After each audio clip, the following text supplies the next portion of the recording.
Ito yung sabi ni si Chis Escudero mga kababayan. Nagsalita na si Chis Escudero. Ito yung sinabi ni Chis Escudero na kung saan ayaw daw niya na tumakbong magka-vice president. Hindi ko maintindihan sa totoo lang. Kainan natin ang Pogo. Naririnig ko talagang yun. Siguro. Ito. Hindi ako interesado maging vice. Ang pangit naman nun sa panlasa. Kami magdedesisyon, kaugnay niyan. Tapos yung pala, interesado ko at gusto ko pala. So ngayon pa lang sinasabi ko na, hindi ako interesado, tatanggihan ko yun kung inalok man sa akin yun.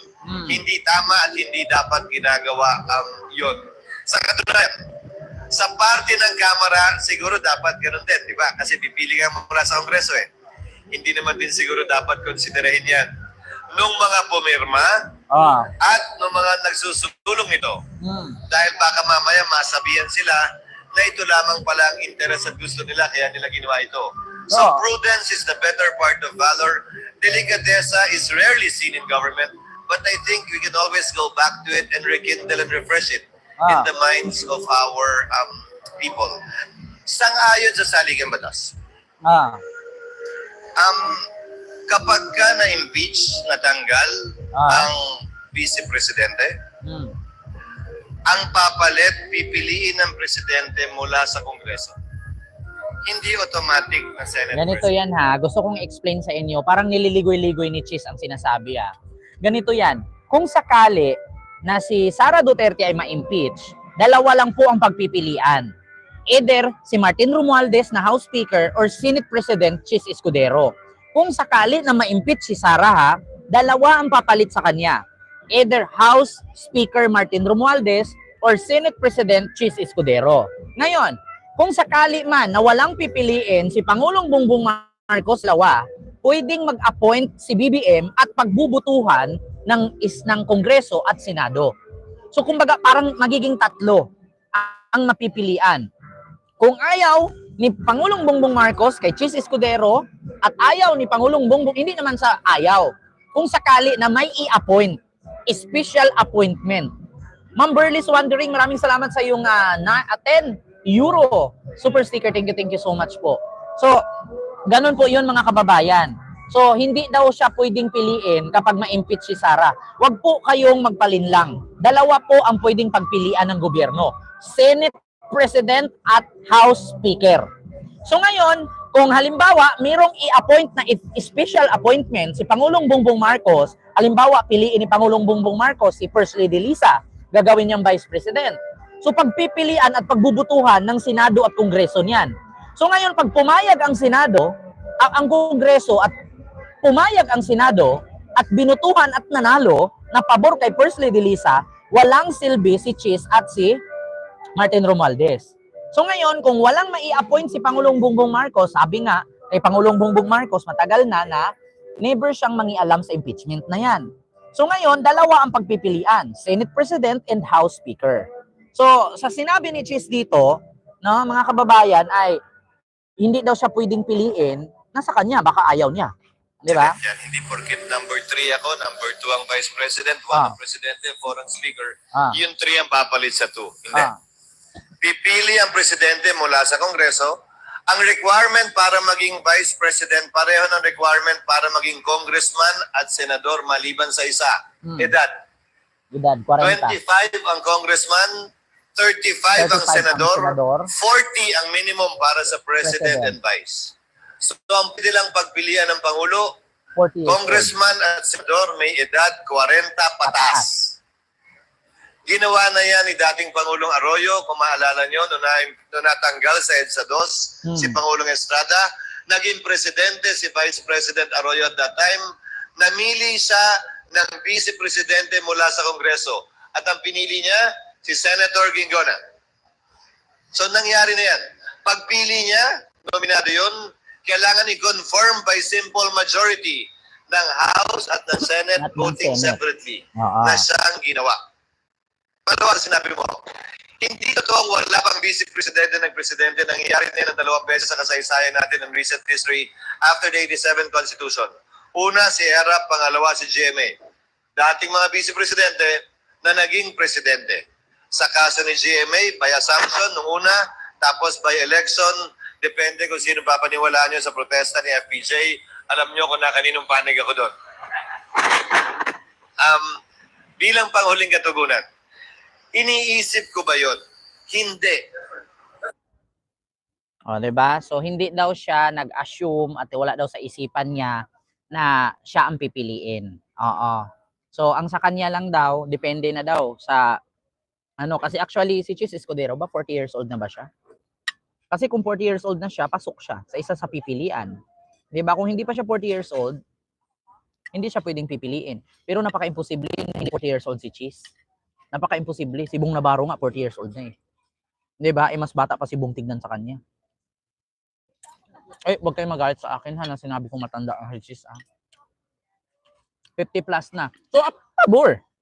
Diba? Pabor. Kung 50 plus na si Chis or 40 plus na si Chis, pabor. Isa siya sa pipiliin. Either, Martin Romualdez or Chis Escudero. Ngayon, kung mayroong i-appoint ang Pangulo na gagawin niyang bise at paboran ng Kongreso at ng Senado, yun ang magiging papalit na Vice President. 'Di ba? So hindi daw nag-asam-asam si Chis ng ganun. Wala daw sa bokabularyo niya, ganun, ganon. Niwala. Nag-politician ka pa tapos hindi mo kaya, hindi mo gustong maabot yung higher step, 'di ba?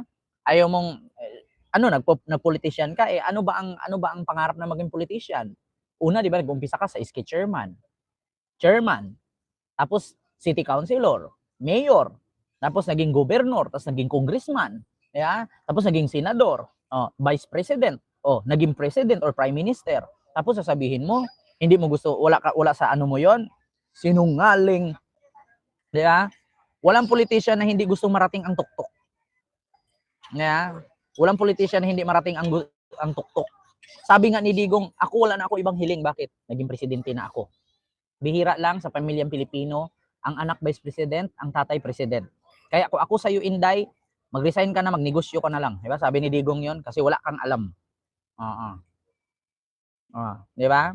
Tama ba ako, mga kababayan? Gusto niya i-promise na position na yan. Gusto niya yan. Maniwala kayo sa akin, nagpolitiko ka tapos nasa tuktok ka na eh. Papasok ka na sa power na yan, tatanggihan mo, keme, itlog. Ang tanong, diba? Ang tanong, kung iboto ba siya ng kapwa senador niya. Ganun lang naman yan eh. Posible siyang maging vice president kung iboto siya ng kapwa senador niya. Diba? Ang tanong, iboto ba siya? Makaluma yung sinasabi mo, ngayong vlogger mo na bago pumasok sa palit politiko. Alam mo, JD, wala kang ginawang maganda. Kabubuhan. Alam mo, pag DDS talaga, napakabubo. Vlogger daw muna bago mag-politics. Kahit sabihin mong vlogger ka, kung hindi ka nakakarating sa ganyang degree, wala kang degree, bawal ka pumasok sa politika. Tignan nyo, ang daming artista pumasok sa politika, mga walang kwenta. Diba? Yung isa, tatakbong senador, tapos walang plataforma, tapos walang degree. So, anong gagawin niya dun sa Senado? Magkakanta siya ng boom tarat-tarat? Giling-giling? Yung isa naman, magaling tumambling. Nung nanalong senador, puro lang kain. Yung isa naman, inanakan, may anak na abnormal. Tapos, ginamit pa ang anak, pati yung asawa na sikat. Asawa pala niya, naka-award nung nakaraan. Anong award ni Aquino, ni Chris? Maraming ganyan. Diyos ko. Di ba? Hindi nyo ba naaalala? Yung isa, tumakbong senador. Sabi niya, ayaw kong gumawa ng batas. Bakit? Ang dami namang batas, hindi man nagbago ang buhay ng Pilipino. Bakit hindi lang natin kantahan ng boom tarat-tarat yan sa Senado? Putang ina mo, Willie. Huwag ka na tumbo. Sumayaw ka na lang dyan, nagigiling-giling. Pareho lang kay dalawa ni Marcoleta. Wala daw West Philippine Sea. Pinaglalaban ng Pilipinas sa China kung wala West Philippine Sea. Di ba? Ganun yun, mga kababayan. Kent, mas bit ko si BP Gingguna na maging president kaysa kay Arroyo na unano.